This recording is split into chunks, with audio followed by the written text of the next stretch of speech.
Welcome to Black Man Lab. We are live. Welcome back. We have missed our viewing audience for the past couple of weeks because we've been out with the holidays, but we've run some really good content since we've been out. This week we are going to be discussing a year in review for Black Man Lab. Tonight we will have the vast majority of our board members on as panelists. And we look forward to having a great conversation. I'm going to bring my brother Mawuli Davis on, one of the founders of Black Man Lab, to get us started. Mawuli? Hey, what's up, fam? Good to see everybody. I'm turning this thing over to Joe and Marty. It's an exciting year. We had an incredible 2020, a lot of things happening, but here we are, moving, thriving, fighting, organizing, building together as a collective, supporting our young people, loving on them and encouraging them to just get engaged and stay engaged and do the work. So really excited about the conversation tonight.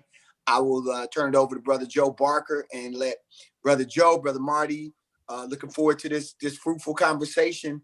And again, just looking forward to an incredible 2021. Peace and blessings. And we just always lift up those who had lost their life in 2020, who made transition. We lift them up, and I know that we'll be doing a libation, but we just want to stop for a minute and recognize how COVID-19 has impacted our community in particular, but we're still here as a community trying to build and overcome all of those issues together. So with that, looking forward to the convo, brothers. Thanks, Mawuli. Joe? It's always great to be here. I've missed you brothers the past couple weeks myself, but we have rerun a couple of really good sessions that we had, some great conversations that we had, some important topics that we talked about. 2020 impacted a lot of people in a lot of different ways, as Brother David said. We're eternally sorrowful for the lives that were lost. And we're eternally grateful for how we've been able to come together and accomplish what we've been able to do as a brotherhood, as a country. So many things that happened that we're going to talk about tonight. As Brother David said, though, we're going to start out just recognizing the space that we're in, that our ancestors have positioned us to be in. So I'm going to turn it over to Brother Grant, who can put us in that space with our ancestors here. All right. Thank you, Brother Barker. And greetings, everybody. We always like to bring our ancestors in. We like to think about the shoulders that we stand on, those 10,000 ancestors that created us as well. So, and I'd like to start off by asking everybody, just put in your heart and mind those ancestors that came before us and many of the great works that those ancestors have done. So think about some of those historical or international or national figures that we know and put them in your hearts and mind right now for a few seconds.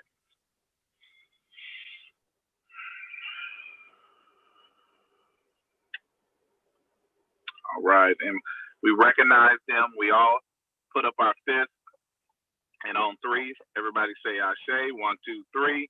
Ashe. Ashe. And we also want to think about those ancestors that created us. Think about your own ancestral line, your great grandparents, and that entire line that created you. Just think about them for a moment.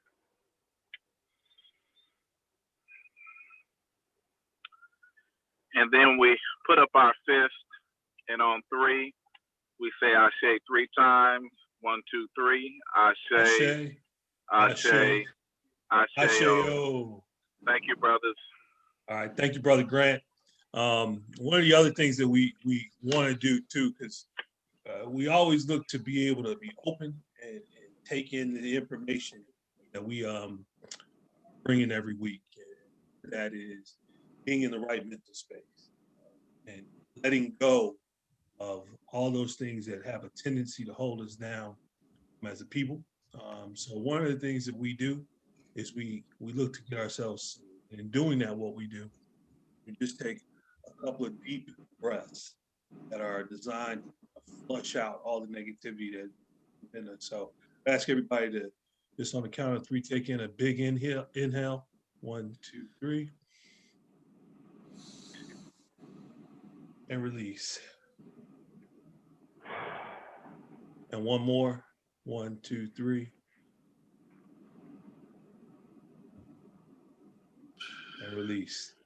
Just let go of all those things that are negative in our lives for this period of time so that we are open to take in the information and be able to walk in the Creator's grace right now and do this work that we do.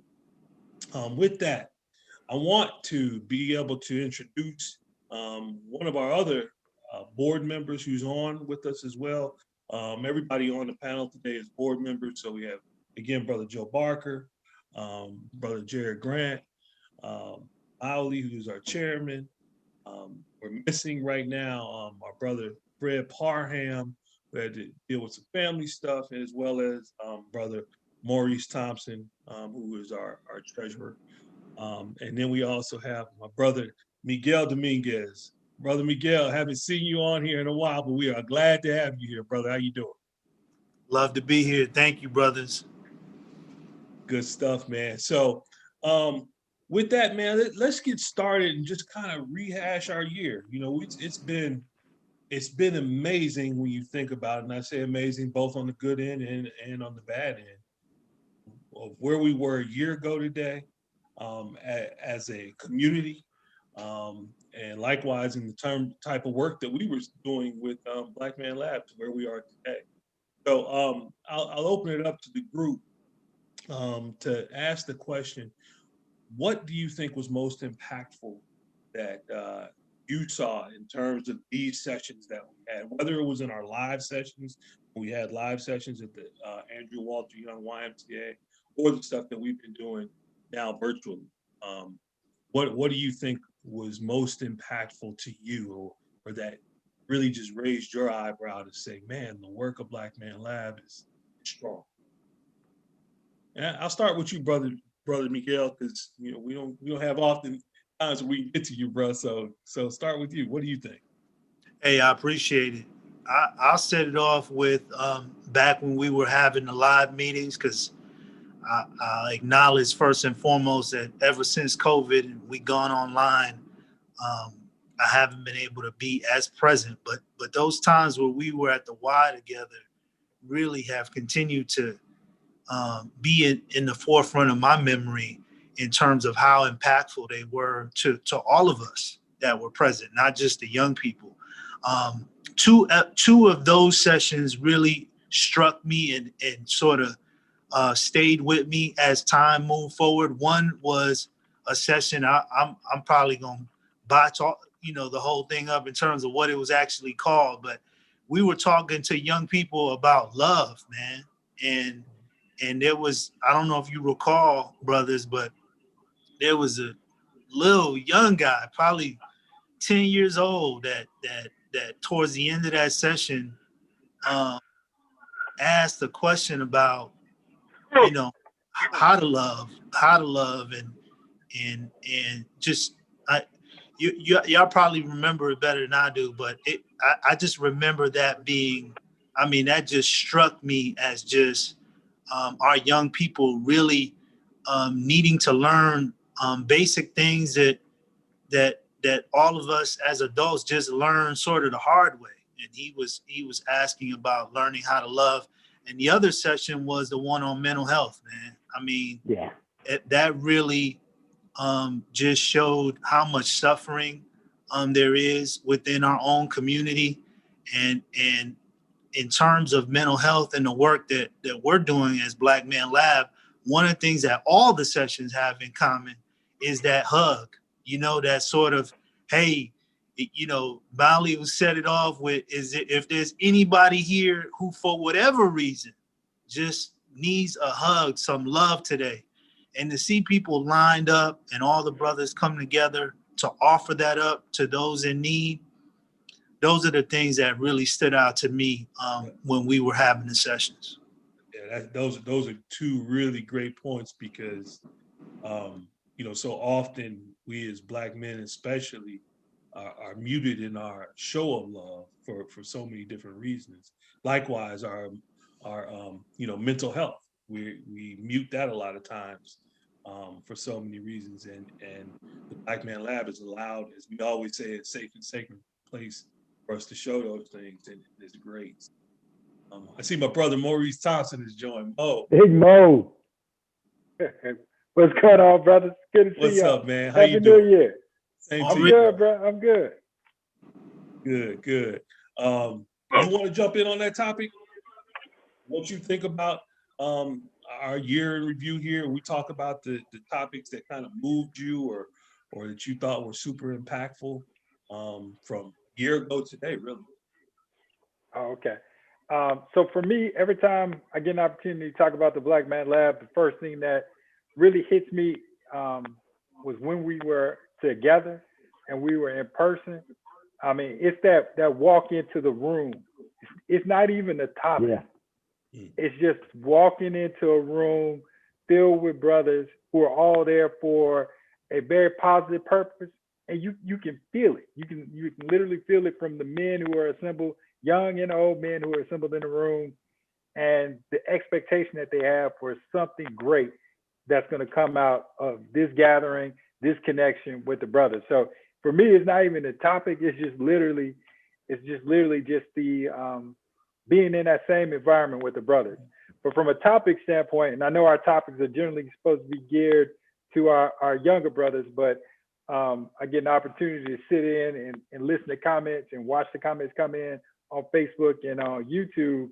And some of these topics, bro, I mean, it was like they were speaking directly to me.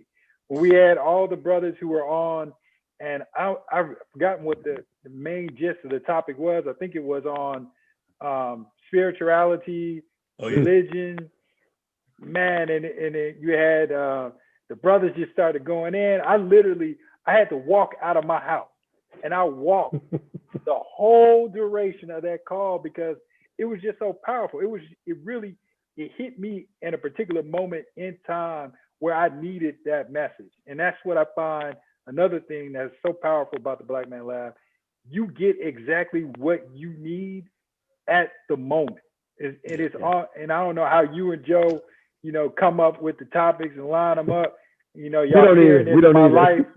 Y'all peering into my life like, yo, Mo needs this right now. But yeah, it's just so very timely as it relates to that. And I love that one, not just only from the spirituality and the religious perspective. Like I learned that my LB was, how did he put it? A Buddhist, Catholic, and I forgot the last one, LB. But it's just wonderful just to learn about you all. And we learned a lot about both you and Joe, Marty, and Fred when you all go through, and then Mawuli as you leave each of these sessions. So those were some of the things that I really love. That's what I love about the lab altogether. Yeah. And Maurice, man, you've been such a powerful force yourself, man. And I'm going to take some personal liberties right now, and I'm going to answer Marty's questions as well, even though I'm hosting. It's just this board, this panel is so powerful. The thing for me in 2020, man, there was so much pain and so much turmoil and challenges and so forth. But what I saw that just continued to strengthen me, and even the challenges that I had, was you brothers, man. Miguel just sent his boy off to school. What is it, Pitt? Was it Pitt? I mean, what an accomplishment, man. In the midst of everything going on, and full ride, am I correct? True. How many black men are we sending off like that nowadays? Top-notch university. Mawuli and his fighting for justice, and not just fighting, but opening up a whole new office in Savannah, where the people in South Georgia are in such dire need of assistance, and knowing that we support them, not just riding down there for protest, but we here with you, and Brother Francis down there with them, and Mo with Ndugu, man, like, you made it very personal, not just uplifting brothers, but man, that health fitness kick, man, y'all, every time y'all did a fitness challenge, man, I'm like, all right, I ain't gonna join them this time. I ain't gonna join. I see you brothers going, it's 20 brothers in it. Then it's 40 brothers. I was like, man, let me go ahead and get in this joint. just the uplifting that so many of you all did, man, it just motivated me. And then, you know, my ability to work with Gary Davis and Next Level Boys, getting these young men out of prison in the middle of pandemics. In the middle of pandemic, we fighting the justice system, say, hey, you don't want these boys in there right now anyway. Let us do something for them, you know, keeping them out of jail. So, I mean, for me, man, just the uplifting of Black men and the work that Black men were doing in the community this year was just amazing. Now, to echo what Mo said, yeah, the two that hit me hard were the mental health and the spirituality. Those, yeah, there was some walking having to be done with those, because there were some points that were being said that, like Mo said, man, like, are y'all looking at my journal around here? Like, what's going on? Like, I don't think it's fair that you're hitting home so hard. Like, it was really, really great information. I'm looking at the comments on the people on our audience, and so grateful for their engaging with us, man, and asking such pertinent questions, and what Brother Mark Christmas came with his wife to add to the conversation. Man, it's all of the uplifting that we did in the midst of such pain was amazing to me. And you brothers, man, y'all give me life, man. And my audience, the audience that we have with us, gives us life, man. And just really grateful to navigate 2020 with you brothers, man. Yeah, absolutely, man. I think those two sessions, when you talk about that spirituality one and mental health, all I can say is I think both of those, there were a bunch of us that after those sessions ended, our reaction was, woo, you know, Yeah. It's like that was heavy, you know, that was heavy. So, but in a good way, right? It was definitely. It hit where it needed to hit for us. And our hope is that those kind of topics hit other folks the same way. And yes, we're targeted for young folks. You know, we have a targeted age range that we're in, but it's also important for us to be able to hit folks like ourselves that have those. You know what I mean? Like, Definitely. if it hits somebody that happens to be listening, maybe they transition that message to their kids as well, or some other youth around. And Mo, what you said before about the energy really is what it's about. When you walked into that room, that energy is impossible to define and impossible to describe. Because when I come across, and I'm sure you guys as well, I come across, you know, men out in the street here in Atlanta, and we might strike up a conversation, and I talk about the Black Man Lab. When we were meeting in person, I'd get to a point where I just say, I can't explain to you, man. You just got to come. Right. You just got to come. You just got to walk in the room. And anybody that's done that understands it very quickly. So both you all's points are excellent, man. Thanks so much. Jarrod, what about you, man? You have I'm sure a good perspective. Hey, thank you, Marty. You know, brother, I think brotherhood is and the expanded idea of brotherhood and community. You know, I think before COVID hit us, I think we had a maximum of 250 brothers in the room at one point. Yep. Brothers come in the room, something like Maurice talked about. You know, you just feel spirit, and you know, that is actually spirituality. You know, just the feeling of what you feel. We feel brotherhood. We feel love. Brothers looking to help other brothers. Many of us we're just friends, and we have the same ideas as far as brotherhood and community. And then we just expanded that idea to bring other brothers together who have the same type of mindset or need that mindset. And because it's normal for us, it's becoming an expanded normal idea for everybody else. And that's what I love. There's not just individuals in the room, but there are organizations in the room based upon brothers creating organizations, again, for the benefit of our community. And so I love being in a room where the positivity was on an infinite level. and it just oozed and poured out all over the place. It was intergenerational. I think one time we had a boy in there, 5 years old, and we had somebody in there. Was it 95 or 85? I can't remember. I know we had an 85. I know we had an 85. Should have been my pop. I think that was the biggest, span from 5 to 85. And to see them standing next to one another, and all of us just fall somewhere in the middle of all of that. And that was a powerful image. And so brotherhood, I mean, that picture in the end where we're all standing there as brothers, again, a show of brotherhood. I know Mawuli loves me to talk about this, but as an alpha, and just, our fraternity is about brotherhood. And so again, this organization really at its core is about brotherhood. Yeah. And so there's a sense of, look at all of the mamas that dropped off all of their sons over there and just hung out, or just knew they can drop them off, leave, and come back. Yep.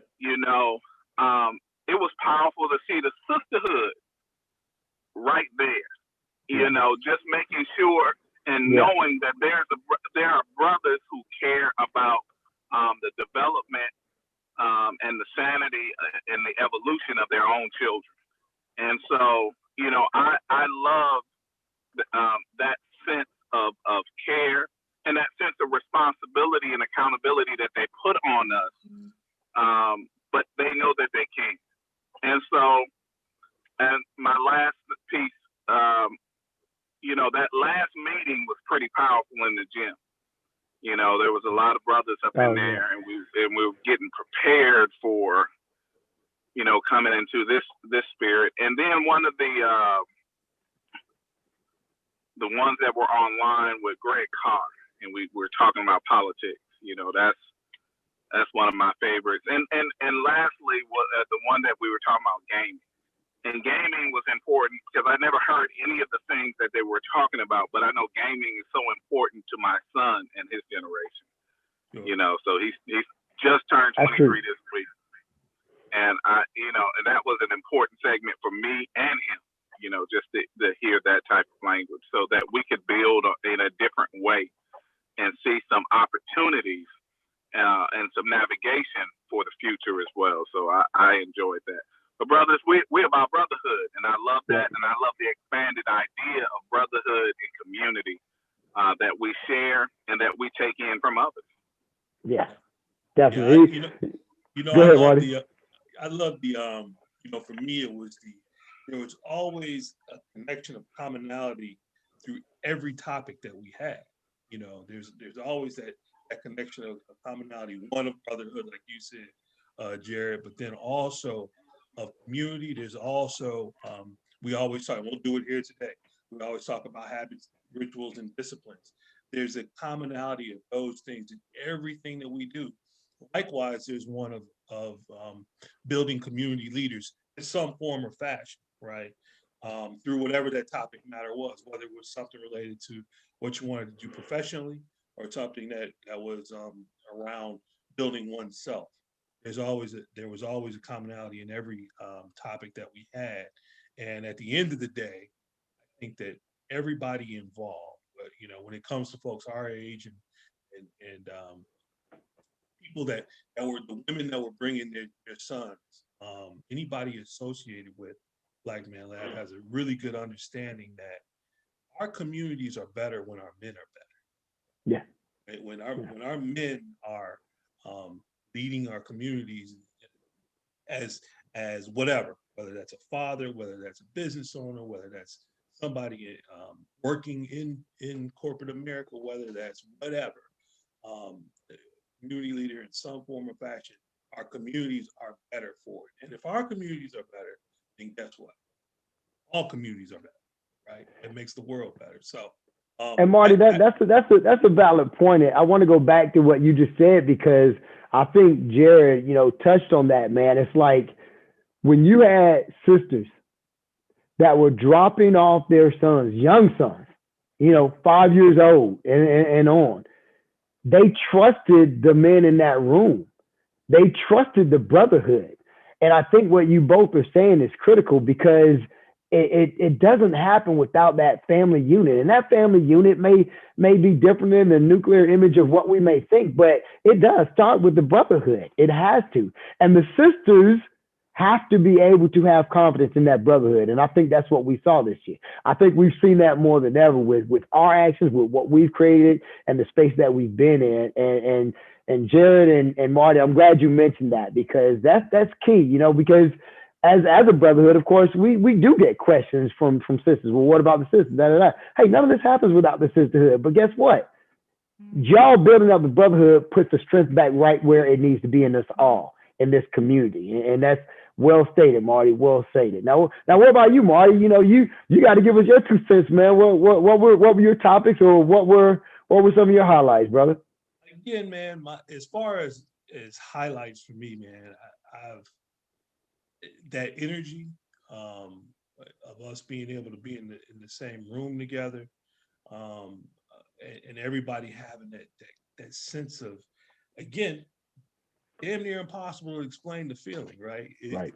That feeling of oneness that we had there. There was no everybody was naked, nobody was tripping. You know what I mean? That's what it felt like. It was just like whatever else you get, all your soul is out there. Whatever you need to let go or bring in, it was there for you. You know, we've had times when tears were shed, of course, a lot of laughs, but always with the purpose of us uplifting one another. So, you know, when it comes to particular subject matter, oddly enough, the ones that we've had here in the past 6, 7 or so, right, sessions have been amazing to me. It's been really, really powerful. Heck, just a couple of weeks ago, us having Ossoff and Warnock and Blackman on, that was great.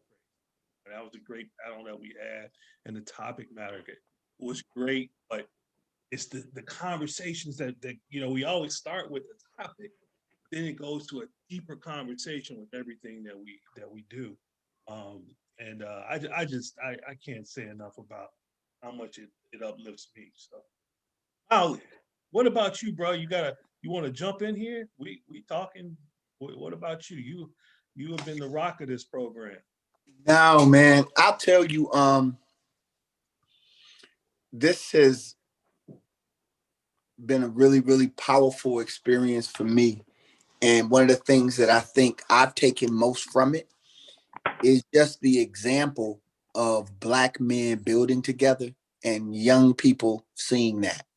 Because to be quite frank, there are a whole bunch of spaces that our young people can see Black men build together.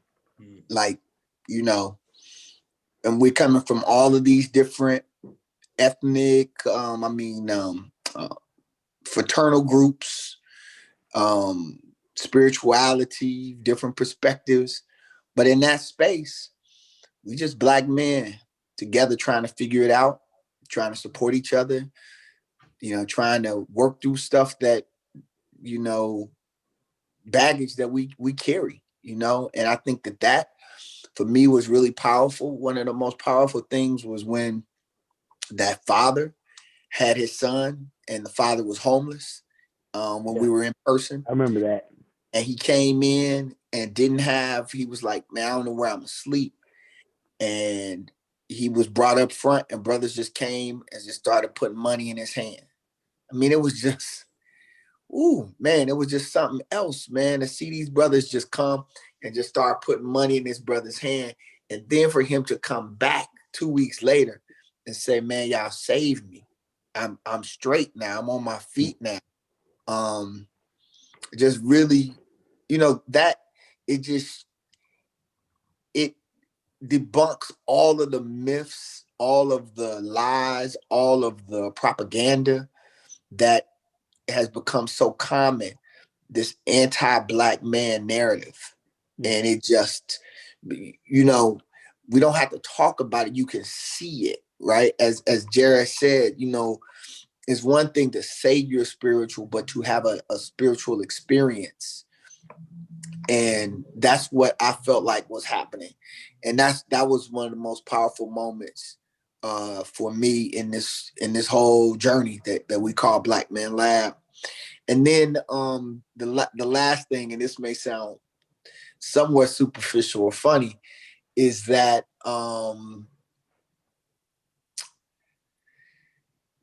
to see our sons come back and come into the space and be like, damn, because it just started with about 10 of them. And then for them to come in and be like, yo, who are all these other brothers and fathers and men?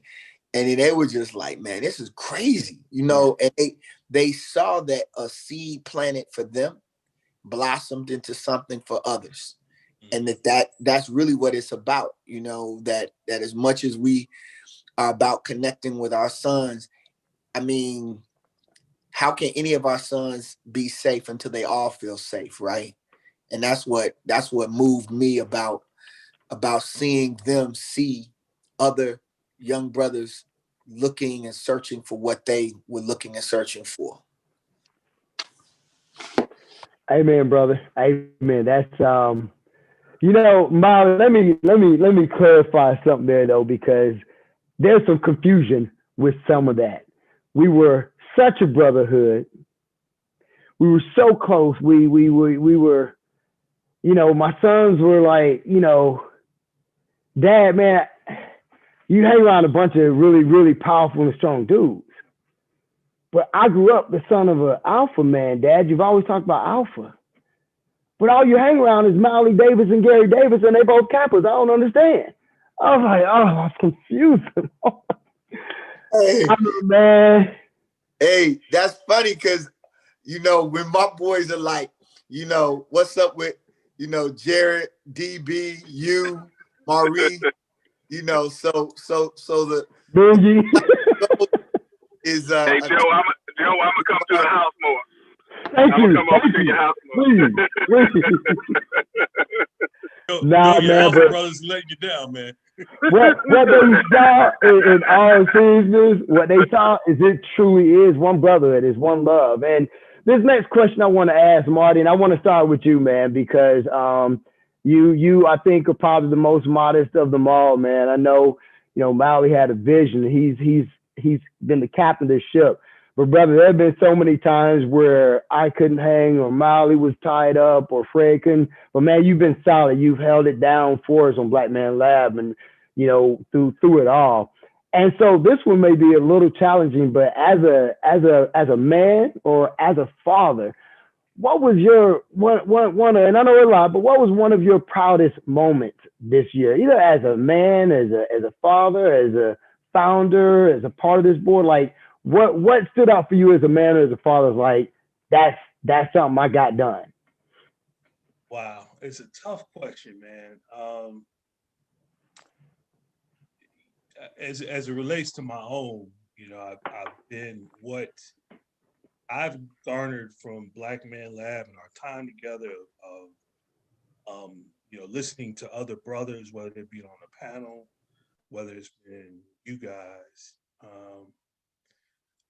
I've tried to take some of those things into my being open with my own children, stuff that I may have picked up on or learned or had a different level of appreciation.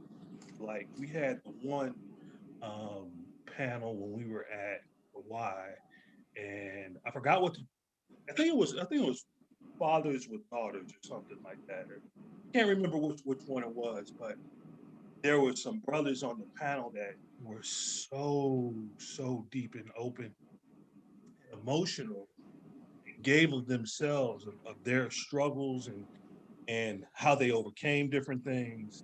And all I did was I locked that stuff in my head.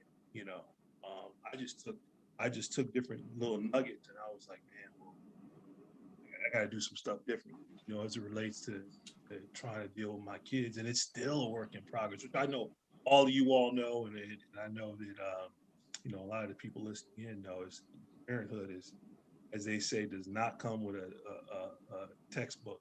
It doesn't come with a manual. So I think what I've been most proud of, which feels weird to say, is just my ability to learn. and not be stubborn and saying, no, this is it. This is the way that I'm doing it, you know. And it's only been because I've been around. I've been fortunate to be around some really strong brothers, and then, you know, we've had these panel discussions, which, like as you know, like Mo said earlier, it just hit right at home sometimes. You know, it hits you right where you're at.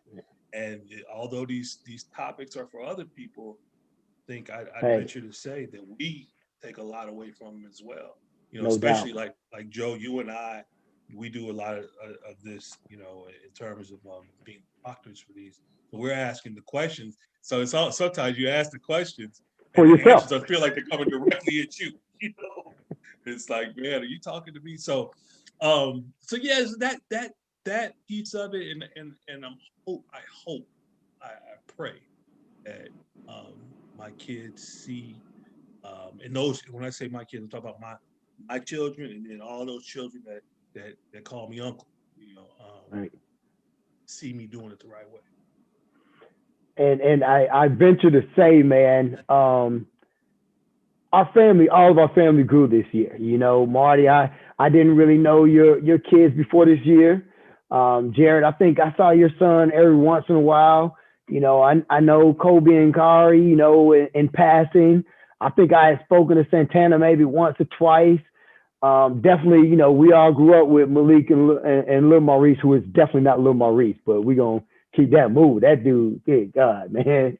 I can't even call him Lil Maurice to his face. But yeah, man, the family has grown this year amongst us all, man. You brothers have really expanded that, and you each have so much to be proud of, Marty. And thank you for holding it down and just being that rock for us all, man, every week, and all that you've accomplished personally, man. You know, I look up to you in a lot of ways, man, and I learn from you. Always learn. It goes both ways, brother. Thank you so much, man. Y'all, Indeed. It's energy, man. It's the energy we've managed. That's the other thing, you know. Let me just say this real quick. When we started into this COVID time, it was so crazy because we were like, well, what do we do? You know what? We can't get together anymore. Right. How do we keep the energy? Right.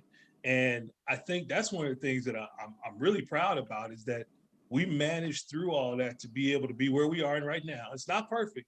We don't have the exact same energy, but we've gotten to a point where we're brought around that same energy.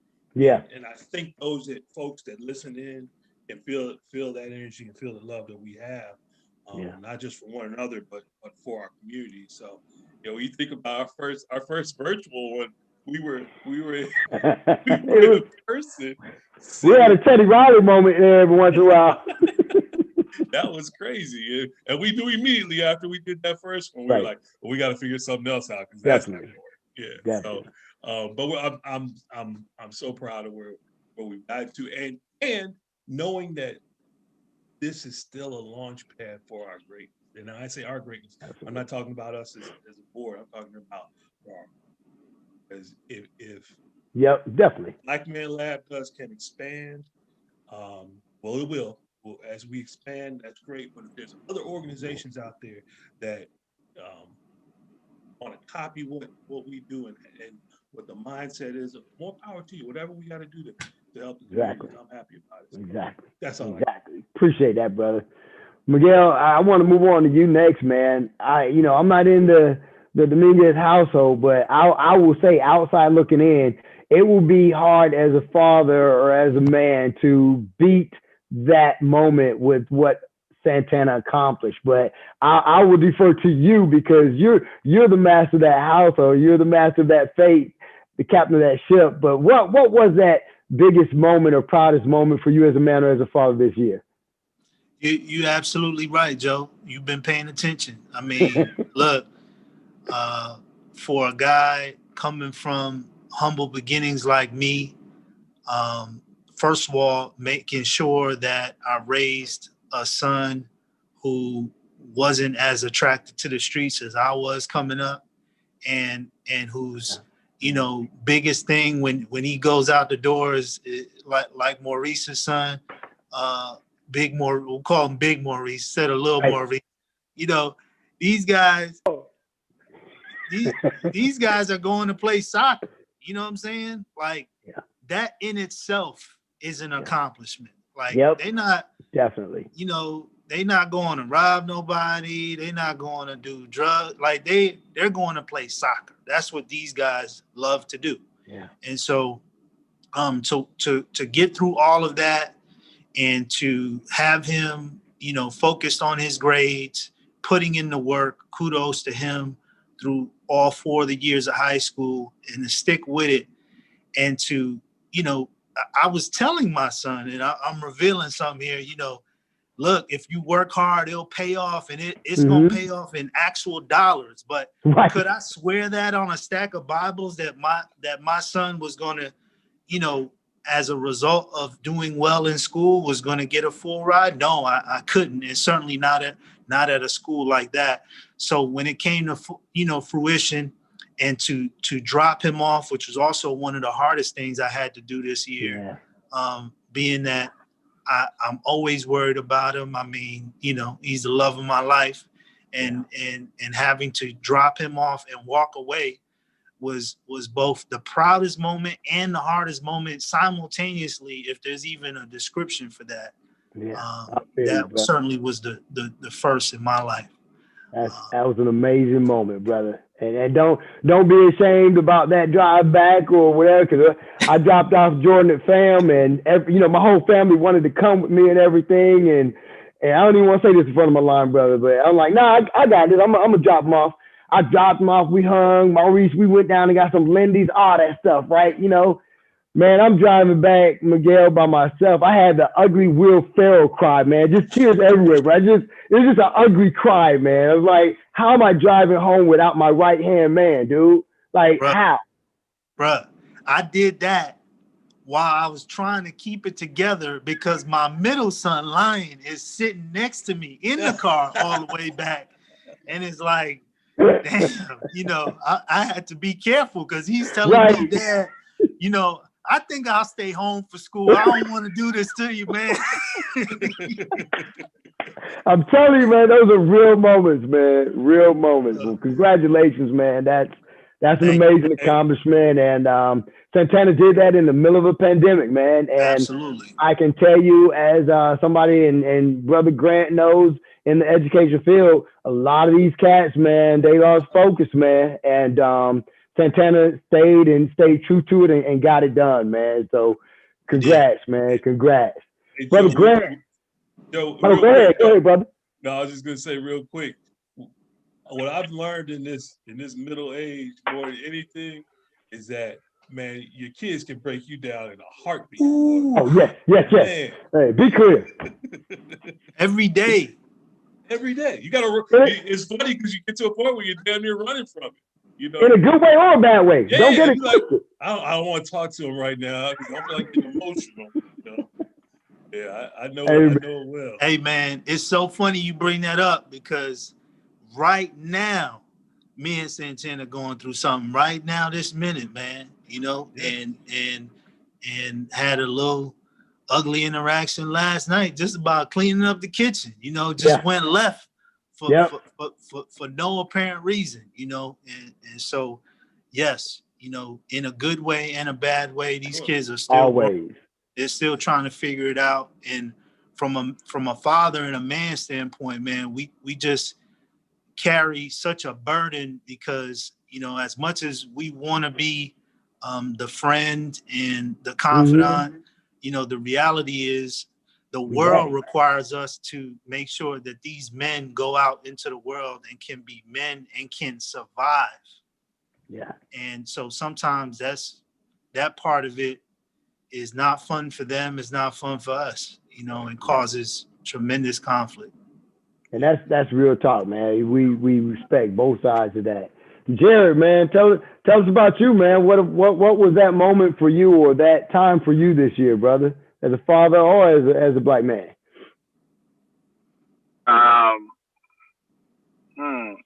I just celebrated my son's 23rd birthday, and that that has been very reflective. Just to know that I have a really good son. I mean, he has real good character. He's a really good human being.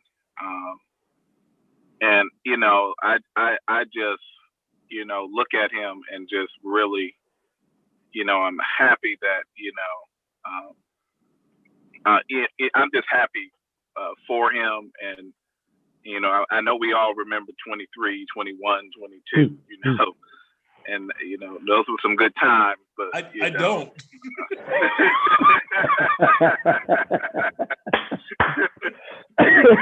It's a little blurry. Well, Marty had that ENJ, and that 40 always in his hand, man. So you can't help that. But yeah, but and the other thing is, I'm at volleyball practice right now with my daughter. Okay. Waiting on her, and but we had some serious conversation on the way over because she she said that her and her best friend are no longer best friends. Okay. And so we had to have a serious conversation because I'm like, what happened there? And it wasn't enough not to be friends anymore. And so we had to talk about forgiveness. I had to tell her about having friends for over 30 and 40 years, 50 years, just going back to just say, and these people who I fought with, debated with, fell out with, forgave, we stand the test of time. And it's these friends that when you can deal with them, and deal with whatever little problems that you're having and come back from it, you make the friendship much more stronger. So all that to say, it's just more of what we talked about on brotherhood and, as well as on fatherhood, because we're all extensions, of being that. I'm not wealthy, but I am wealthy when it comes to brotherhood, when it comes to community. You brothers bring a lot of wealth to my life, and therefore, and the Black Man Lab, let us make man, all that we do, Alpha, I'm Prince Hall Mason, it goes down, a political scientist, everything continues to be a network of brotherhood, of humanity, of love, of fatherhood, of being an uncle, you just name it, family. And so, right now it's just reflecting 2020 and just all of the preciousness of what it means to be who I am. So that's my piece.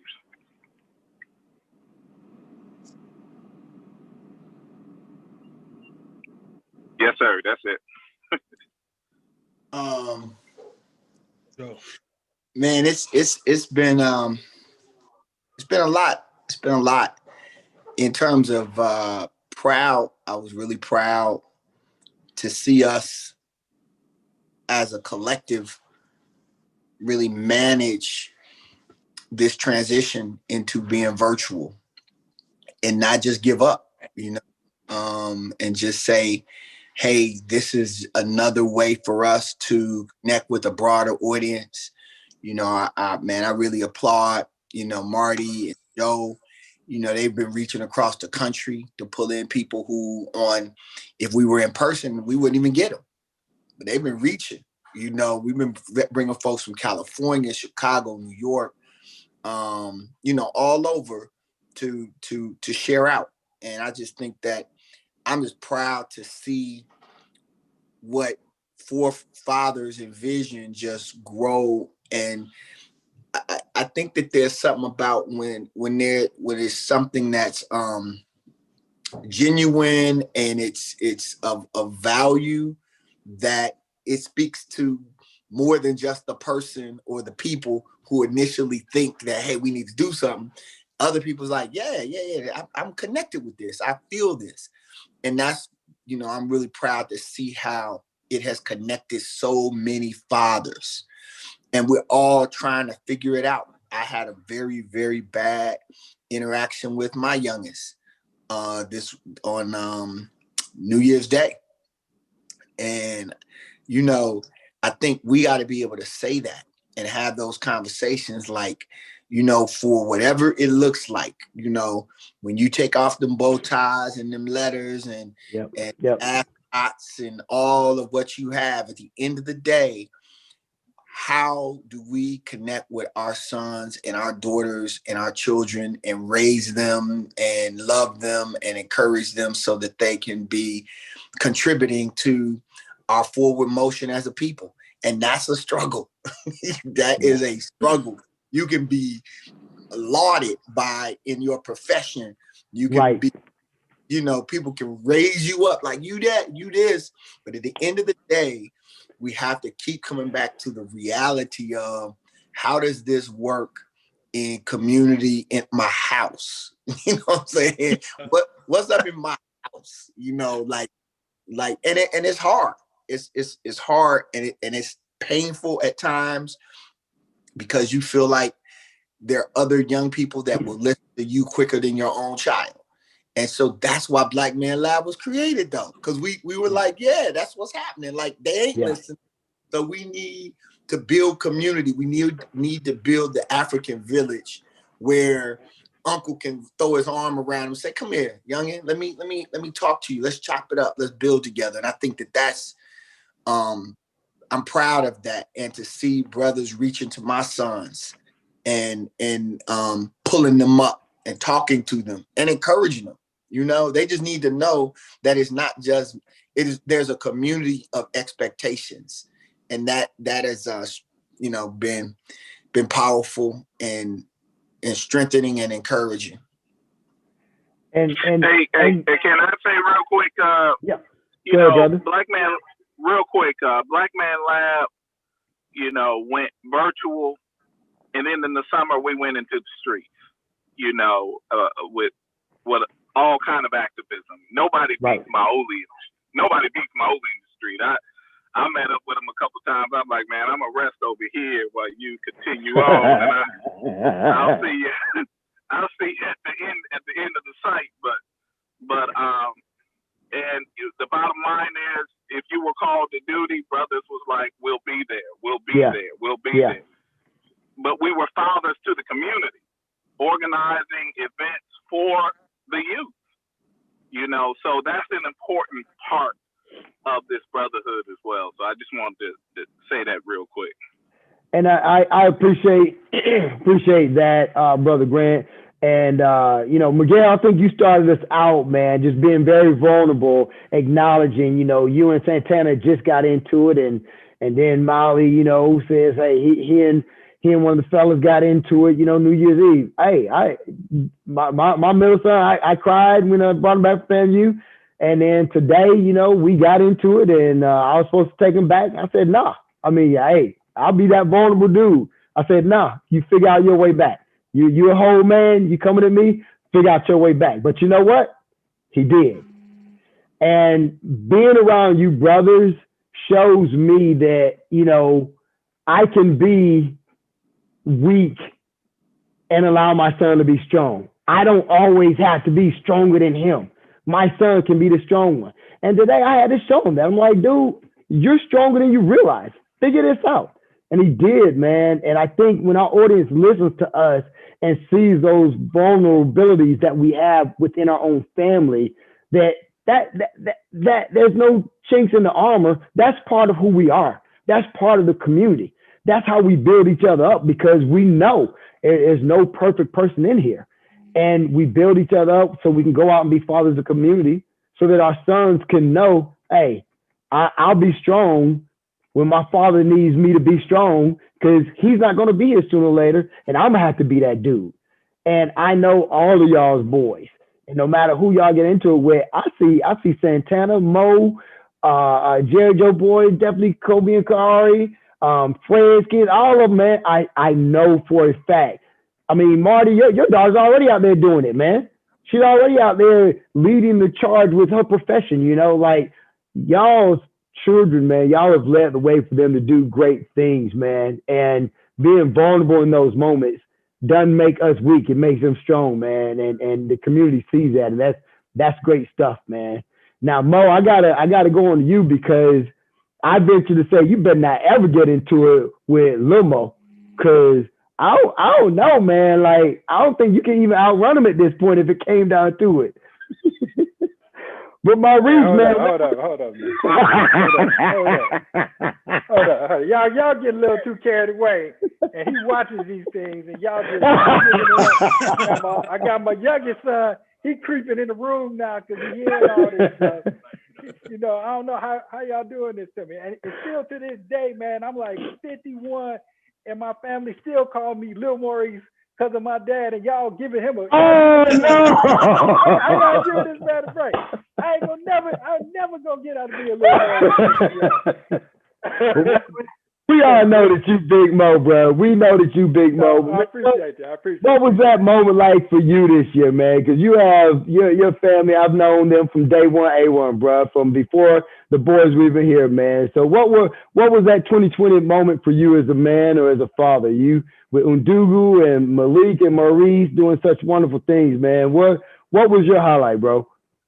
Yeah, man, it's so many highlights. So I want to take it first into the Black Man Lab. So first and foremost, I want to thank all the brothers who work on this event that occurs every week, and I definitely got to shout out Mark Lawson, because you know, early days Definitely. making this transition work. I mean, that's that brother. You may not see him every week, but every week this works correctly. Because of him. That's that brother. That's that brother behind the scenes making it work correctly. So I applaud that brother and thank him. And wish him happy birthday today too, Mo. There you go. Happy birthday, good brother. Happy birthday. On his birthday. We love you, brother. Y'all Happy got birthday. y'all got that brother working on his birthday. Look at that. Look at it. That's outstanding. So in the organization, I have to say, we love y'all too much, man. Was like real powerful to me. And it was much more than a shirt. I mean, there are several situations where I'm out, Joe is calling me, other brothers that call, Mawuli's like, hey, we need to meet here, we need to do this. And it was just a matter of somebody just saying, I'm going here to make sure our young people are safe. And I mean, I guess in some occasions you think I live in the city of Atlanta, but I'm way, way out. I'm close to South Carolina, but we come down and we're there because we know we have to be there for our community. And I think one of the other elements that resonates quite often is, and Jarrod talks about this, Mawuli talks about this all the time, and also and Marty as well. If you go back into who we are, what's the construct of us as a people, it's this community, it's this collectiveness, it's this working together. This individualness is something unique, not of us from the origin. So this is natural. And I think that's another one of the reasons why everything works so well. This is how we're supposed to be. Not a phenomenon. Right. This is it. This is it. So those activities going out there and having to pull another brother, Wesley Person, he was an attorney at that time, now he's a judge, had to pull him back before he gets arrested, try to pull him back because he's trying to save somebody from getting arrested. So those are powerful moments. So if I take it back to my boys, pandemic year, rough year, both of them were seniors, high school, college. And, you know, I'm just really proud of decisions that were made as they were going into school, decisions that were made while they were in school. Like my youngest son, I mean, he's making some life determining decisions. And I have the confidence enough, his mom has the confidence enough that we can step back and let him make that decision because he's consistently made great decisions throughout his life. Now, it's great to hear from the brothers that I'm not the only one. I thought I was, you know, sometimes I get sensitive. You know, we had a meltdown before sending Maurice back to school one time. It was Thea had left, she was gone. It was me, little Maurice, and Malik. And we're getting everything all packed up to go. We had a blow up that lasted, I'd say, almost an hour over a game controller. Wow. It wasn't a game controller. It's never that issue. It was the emotion. It was the emotion around Maurice was leaving. You know, he was gonna be separated from us. He had been with us for a minute, and we were feeling that connectedness, and now it's going to be separated. But the message that came out during that particular session was, I wanted them to always know that they have to be there for each other, because mom and dad may not be there the whole time that they're here, but they must be there at all times for each other. And $35, $50 game controller should not tear apart the fabric of their bond, their brotherhood bond. And we were able to work through it. But it sounds like that's commonplace. I'm thinking it's just me, and I'm being super sensitive about certain things. So those are just a couple of things, and definitely the work that's gone on within the Black Man Lab, the joint work and collaboration we're doing with Undugu as well, and the brothers who are there. And Joe's being real humble. That brother walked almost like 7 marathons in the last event, was #1, and I can't wait to see. We're coming up with a new one. Hopefully we can get all the brothers in. And Marty, it's gonna work for you, man. Can't wait. Can't wait. It's gonna work for you. I might get a little involved, Mo. I gotta be careful, man. Okay. Y'all. I know. I hear you, bro. Hey, man, but obviously all of us have, our work that we do from a community standpoint that's hugely important.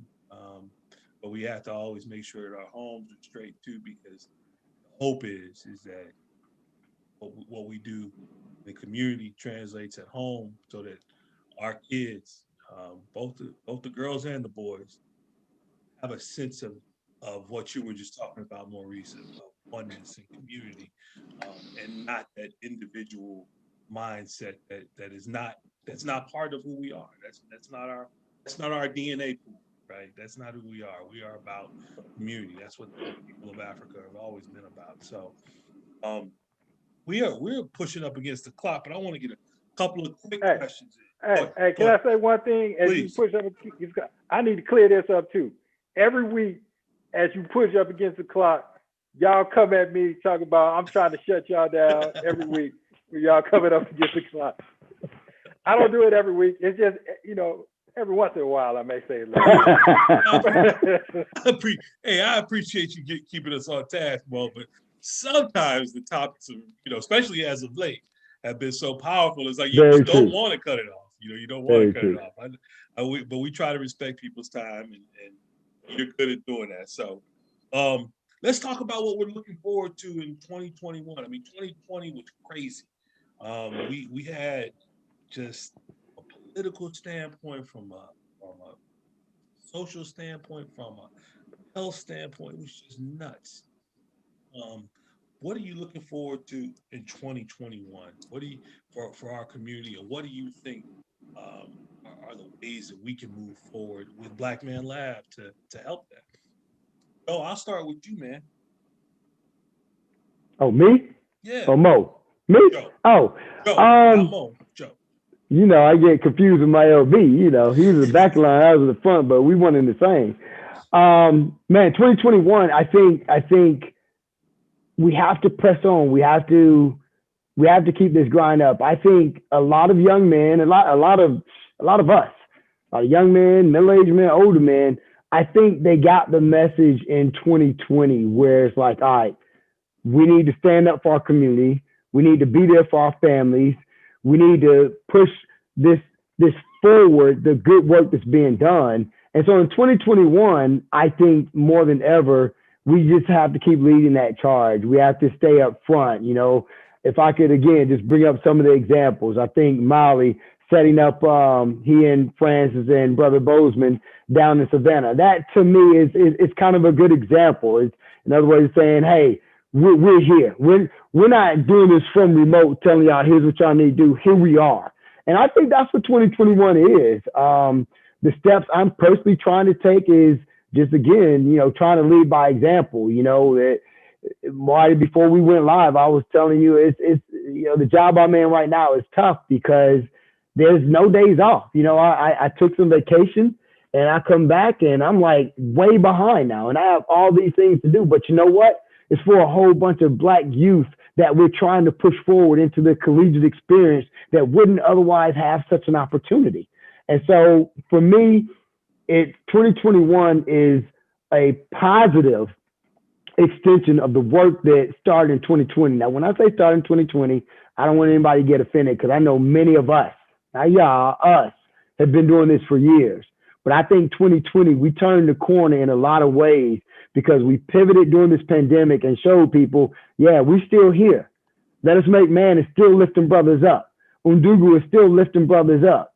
Alphas, Kappas, all the great attorneys that we have still lifting the community up. And so we just have to keep that fight going and continue to lead the charge. The protests, they're not over. The fights, they're not over. You know, we look at what may happen tomorrow with this election. Either way it goes, we have work to do. I'll end on this one thing. In 2016, when Donald Trump was elected, I was a teacher at Cristo Rey, and I had done a lot of work with Attorney Davis that summer out in the streets. It was a very, very challenging year in terms of supporting our community and brothers being killed in the streets by police brutality. And Trump was elected, and the newspaper, the student newspaper, Cristo Rey, said, "Hey, is that a good thing or a bad thing?" And I said, for me, honestly, and I will go 4 years later and I still say the same thing. I think it was a good thing because we had so many brothers and sisters that were asleep at the wheel, thinking Clinton was going to get it done, thinking Obama was going to get it done. Oh, we're okay, we had a black president. Our work doesn't stop. It should never stop. And once Trump was elected, if you look at the organizations that started, that came to fruition, that started doing good work in the communities, in addition to the ones that were already doing it, it escalated immensely. So the work has begun. So much of it has been going on, but 2021 is an extension of showing the community who we are, how we're going to stand up for them and with them in the communities that we love, whether it's via education, the legal field, through journalism, and so many other things that we do to tell our stories. That's what 2021 is going to be for me. Absolutely. Absolutely. I think, in short, connecting the dots from what we found out about in 2020, right? All of the precisely uprisings that we saw, the clear and calculated decisions by certain people in the political community. It let us know exactly who they are, will help us to be able to move forward. It's, Yep. Hey, when you know where people stand at, it gives you a great Precisely. idea of how to move forward. And we found out about that big time, so I hear exactly what you're saying, Joe. Thanks. Miguel, how about you, bro? It's crazy, man. Great minds think alike, because when you ask that question, this is exactly to the T what I was thinking of. And so I won't belabor the point or repeat too much, but essentially, I think 2021 has to be about making sure that people are not lulled to sleep again, a la Barack Obama leadership. Love that, brother. Love the fact that we were able to see that in our lifetime. And I have nothing against Joe Biden. I'm happy to see Donald Trump gone. But we have been here before. And Joe Biden is not the savior of our people. No. And the reality is, to your point, Marty, we have to start believing these folks when they show us who they are and how they feel about us. Yes. And so, as happy as I am to see Joe Biden and Kamala Harris in the White House coming up very soon, it's also a very scary time, because are people going to get lulled to sleep again and forget that, okay, Donald Trump is gone, but 60 plus million Americans voted for this fool again, right? And the senators that are running right now that are going to be voted on tomorrow, these folks are running on platforms that are, I mean, look, they're calling a Baptist preacher radical. I mean, Warnock, radical. That's where we are in 2021. So you know, the days of dreaming of somebody's Mawuli Davis being senator, you could forget about it. If Warnock is Right. and I hate to burst Mawuli's bubble if that's what he was thinking about doing, but Lord have mercy. If Warnock and Ossoff's a white man who's just thinking about some of our issues and trying to be progressive about it are defined as radical, man, we got a lot of work to do. Yes. We got to understand that this country's run by those 60 plus million people who voted for Trump. And we need to just forge ahead and be happy that we don't have to do it with the resistance of a Trump. But nevertheless, the work needs to be accomplished. Amen, brother. Absolutely. And I think that's one of the biggest takeaways, man, is that, you know, what do they talk about the Holocaust all the time? Never forget, right? We're in that kind of time right now. Never forget. Yes, sir. We can't forget from whence we came. And I'm not just talking about this past year. You know, I'm talking about what got us here in the first place. That the great thing that's occurred, and I hate to use it in that fashion, but the great thing that's occurred is all of these people have allowed themselves to be shown as to who they really are. Yes. And that gives you context of how to move forward and how to approach those people and how to approach your community. So hopefully, prayerfully, we'll see that within our masses, that there'll be that level of understanding, and we can right. Oh, what about you, bro? Yeah, I would say, so first of all, tomorrow, need everyone who hasn't already voted to get out and vote, because it's not over yet.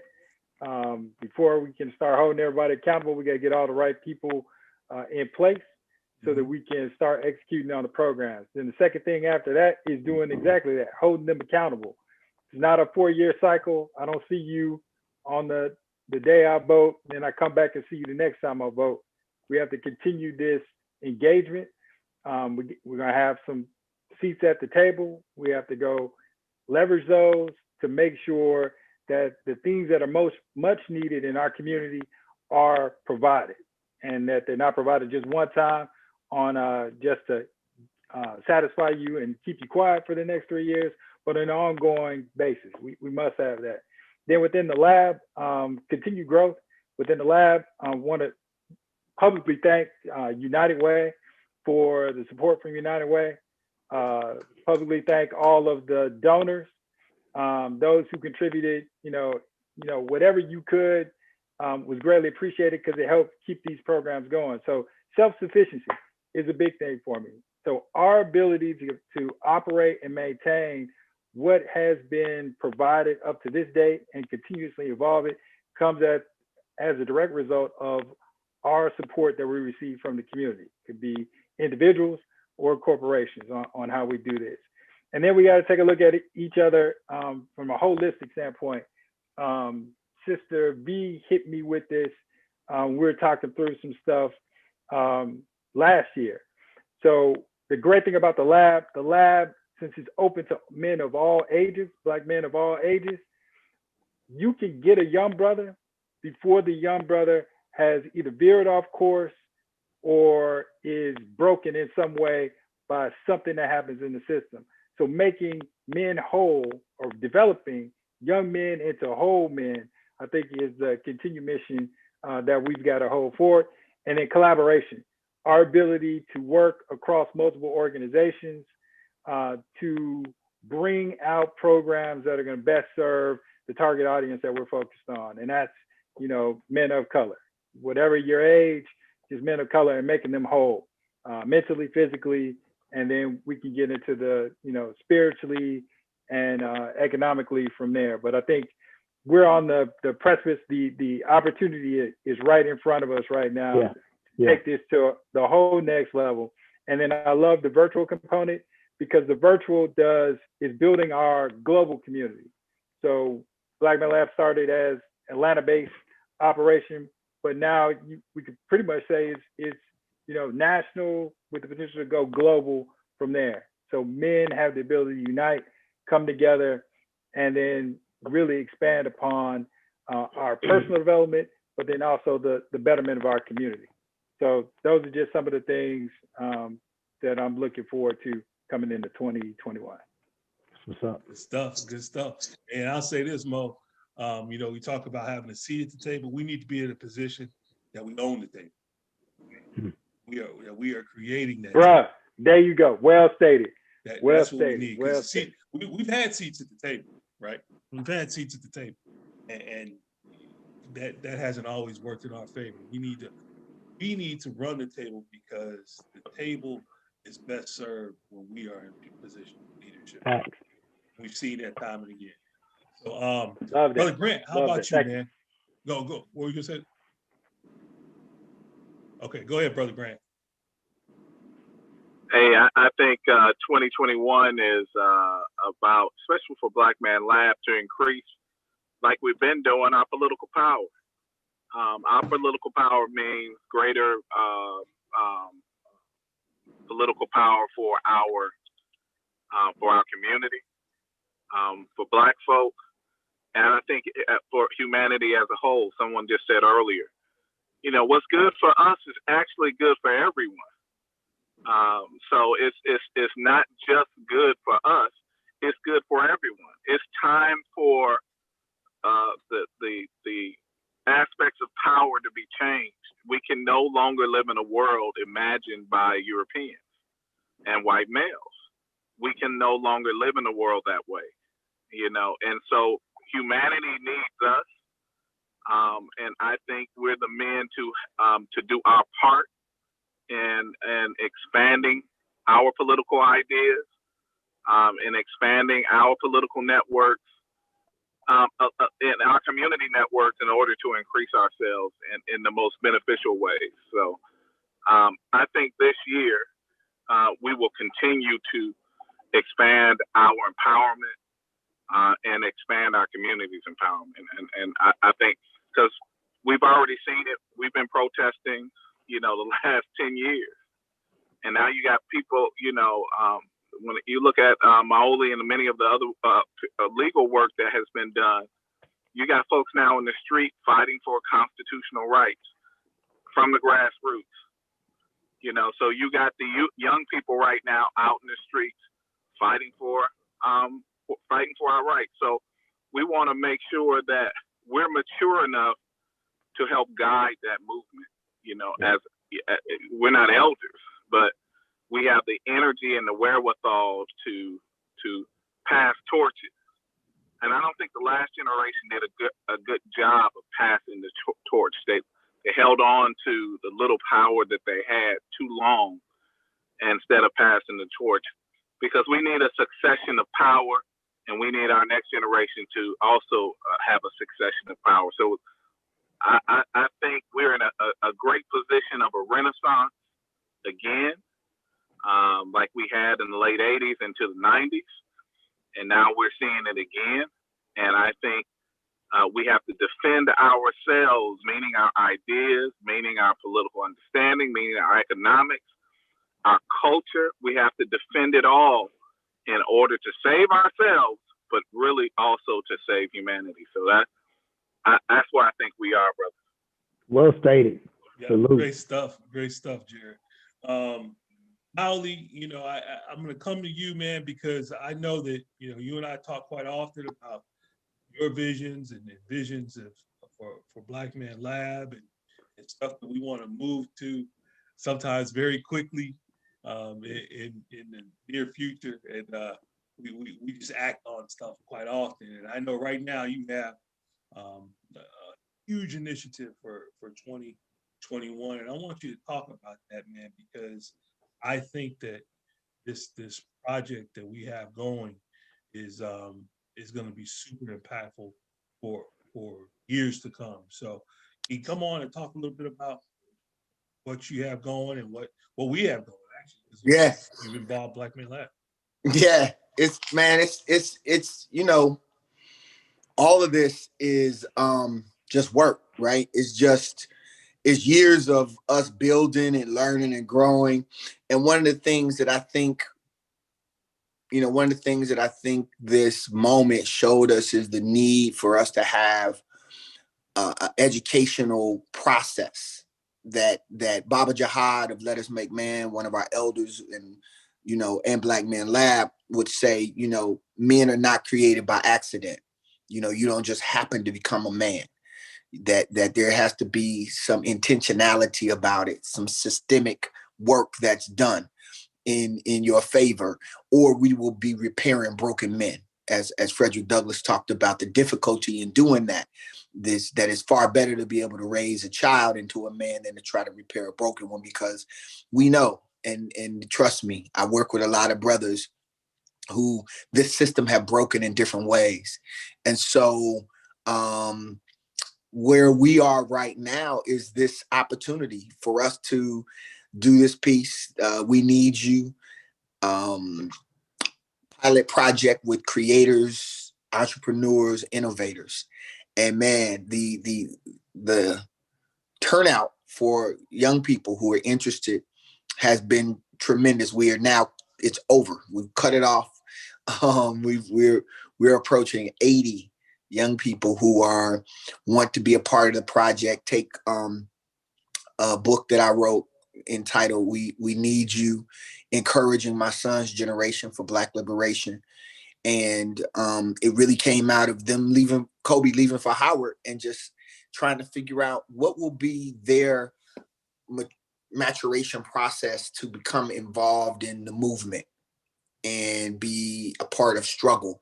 And, it's hit or miss when you don't have a process. It's hit or miss. If you bump into the right person, they can give you good information. You bump to the wrong one, they can have you thinking something whacked, and then it takes years to deprogram that mess.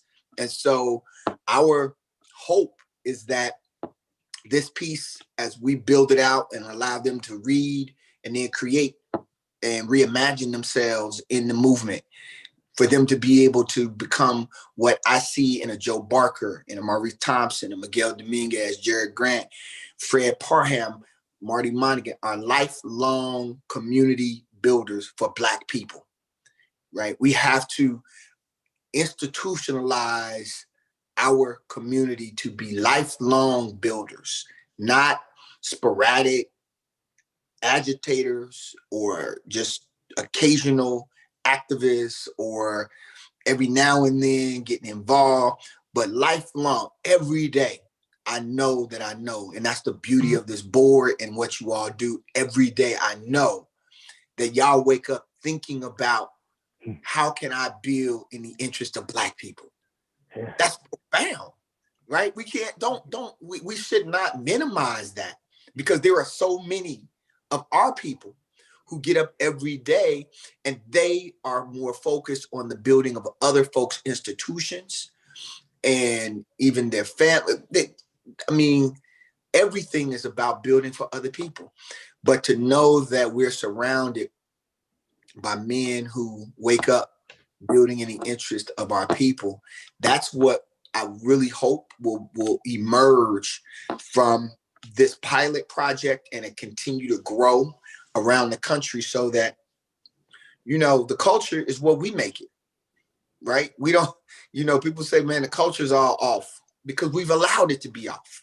And so if we can infuse the right cultural, historical information into our young people and then allow them to create and get out of the way, they will, I believe, manifest the best. They gave us hip hop, bebop, jazz, resistance in all forms and fashion have been as a result of young people. Student Nonviolent Coordinating Committee, the Children of Soweto, you name it. What we just saw in the streets around George Floyd and Breonna Taylor, those are young people.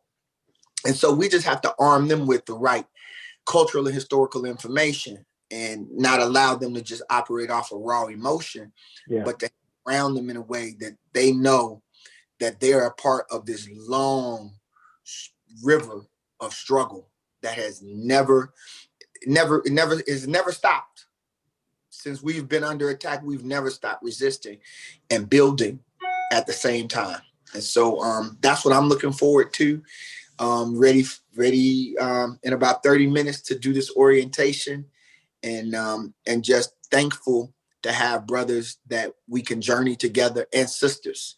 I want to be clear about that. And sisters that get to journey. We journey with one another. And, you know, I was telling somebody today at our in our Atlanta office, I said that I'm no longer saying, when people say, well, what you up to? I'm not saying I'm grinding no more. I'm saying I'm expanding. We are expanding. Exactly. We are expanding, not just grinding like it's just a struggle. Nah, we expanding, because as brother Jarrod said, this is it. This is the moment for us. Yep. This is what in ancient Kemet they call the Wahimi Mesu. It's the Europeans call it a Renaissance, but in Kemet it's a Wahimi Mesu. It's a rebirth. It's a rebirth. It happened in the 80s and 90s when we fell back in love with Africa, and it happened in the 60s. So every 30 years, it's a septepi, a rebirth. And so that's what's happening right now. And we've got to be the ones to sustain it beyond what's a fad. But it has to become ingrained in our heart and spirits of our young people in a deep, deep way, that they cannot shake it. Like none of us can shake it. Joe, if you walk, you can't walk away from this, Joe. You can't leave that. That's why I trip out every time I see you on something. I'm like, damn, Joe on that too? Because it's in you. It's in your spirit. It's in your DNA.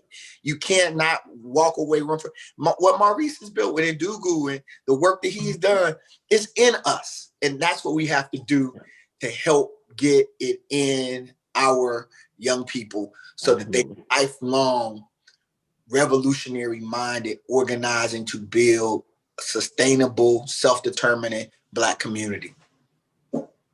Absolutely, bro. I came to you last because I knew that you would bring that home that way.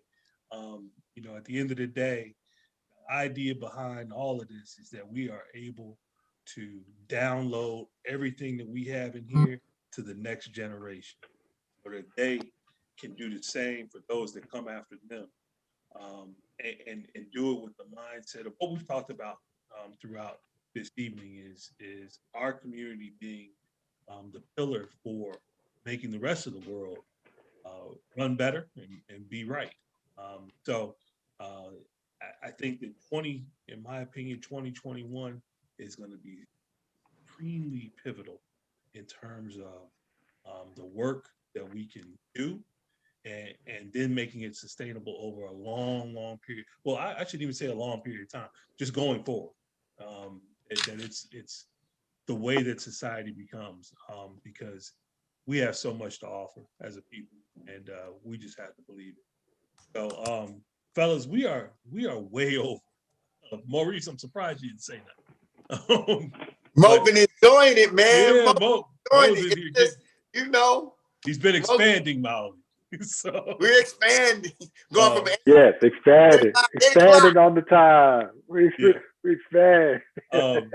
So man, look, I want to offer up real quick.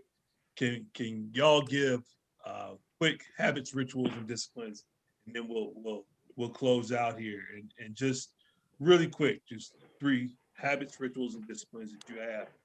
Joe, you want to start us off? Sure. I'll be very, very quick with it. Every morning, meditation, every evening, prayer, and every day, walking for my health. Good. Miguel, what about you, bro? You're on mute, bro. My fault. I was gonna say, me and Joe, we connected on this right here, man. I haven't been a big meditator, but just recently have been getting into meditation. So 2021, gonna be full of that. Definitely working out, running, working out. My boys can't possibly continue to get faster and stronger than me. I'm not with it. I'm not ready for that yet. So I'm gonna be working out, trying to keep up with them. And my habit and ritual that I've mentioned before, that I continue every day of my life, is to think about what I'm grateful for that day. When I wake up in the morning before I go to sleep, just remembering what my ancestors have come from, what I've come from, and just being grateful for everything that I'm blessed with every day. Good stuff, me. Mo, how about you, bro? Yeah, moving meditation. I can't sit still. It's real hard for a brother. So I combine the two. So I move when I'm out in nature and I can hit the trails. That's a great thing for me. And then the other part is learning something new.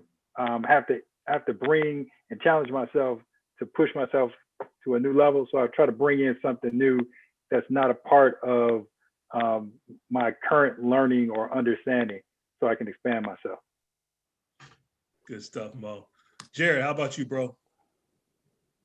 All right. Every morning, libation meditation, 5 miles every day, a walk, jog, and this is dissertation year for me, brothers. So completing the dissertation. So that's where I am. Good stuff. Mawuli. Man, I'm walking every day. I'm doing 5 miles with you, Jarrod, now. So I'm on a 5 mile walk and a little bit of yoga. When I say little, I mean little, but some yoga. Really a little bit of meditation, just trying to steal my mind. And then I'll be getting on back to writing. I was able to write until we got this project finished. So now I got to return to my daily writing to, keep writing. So, it's good. I got to work on my evening wind down. That's an issue that I need to work on to bring it down, because I'm so amped. It's like I'm off, man. I got to calm it down. So I get that. Yeah, real quick. Mine are I wake up and I do a prayer asking for nothing, intentionally asking for nothing. So that's my gig every morning, and I get up, spend time just praying, asking for nothing, and just being grateful and showing grace. I tried to write. I had a bad experience recently, brothers. I had been writing a lot. Mawuli knows this. I've been writing a lot, and I kept all my notes in my phone. And this is a new phone because my old phone completely crashed. So all those notes, everything I wrote is in that phone. I have not returned it to Verizon because I'm praying that it might come back on, so I can get all that information out of it. It's a ton of information. So that's what I do. I write something, whether it's just thoughts or whether it's prose, whether it's whatever. I write something. And then I have been doing some hot yoga pretty regularly. I got to get back to it now. I stopped 2 weeks ago because I was quarantining, and now I recently just told Mawuli I'm gonna start back tomorrow. So that's my daily rituals that I do. And now we have one ritual that we always do every week. That's one of my favorite things to lead us out and to get into our week. So Mawuli, get in here and link us up, brother. let us link, brothers, as we do at the Andrew and Walter Young YMCA and wherever we find ourselves, whether it was in Texas A&M with our brother Gary White, who we're going to lift up in prayer, who is pushing forward through COVID, lifting up the name of Shali Tilson today, which would have been his 25th birthday, lifting up our good friend, brother Gary Spencer, who it is his birthday. He turns 60 today. And all those who share and will tomorrow be courageous. In the back, fight. send it to me. And so we say, I am a link in this chain. I'm a link in this chain. And it won't break here. Won't break. And it won't break here. I'm a link in this chain. I'm a link in this chain. I'm a link in this chain. And it won't break here. And it won't break here. We are links in this chain. We are links in this chain. And we won't break here. We won't break here. Ashe. Ashe. Ashe, brother. Break here. Everybody, thank you so much. Looking forward to an amazing 2021, y'all. Let's get it. Brothers, we will continue to do this work together, man. I love y'all, man. Thank you. Love you, brothers. Be good. We'll see you.